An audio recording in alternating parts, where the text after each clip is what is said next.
দর্শক, আজকে দেখাবো কিভাবে আপনারা জেব্রা মাছ ব্রিডিং করবেন। জেব্রা মাছ খুব সুন্দর মাছ, দেখেন তাদের চনমনে কিভাবে চলাফেরা।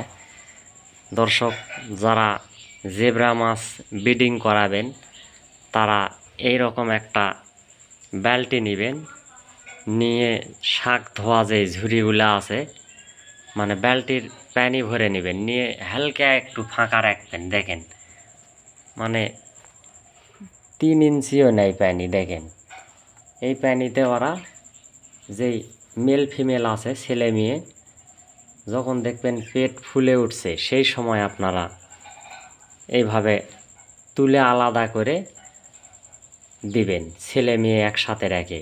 দেখবেন এইভাবে রাখলে ডিম ছেড়ে দিবে, আর ওই ফাঁকা ফাঁকা দিয়ে আপনার ডিমগুলা নিচে পড়ে যাবে। দর্শক, এটা হলো জেব্রা মাছের ব্রিডিং। জেব্রা মাছ এইভাবেই ডিম বাচ্চা নিতে হয়।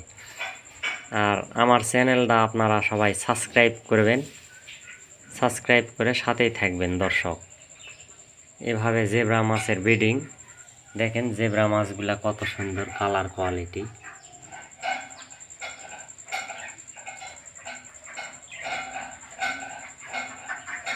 এইভাবে সে মেয়েটা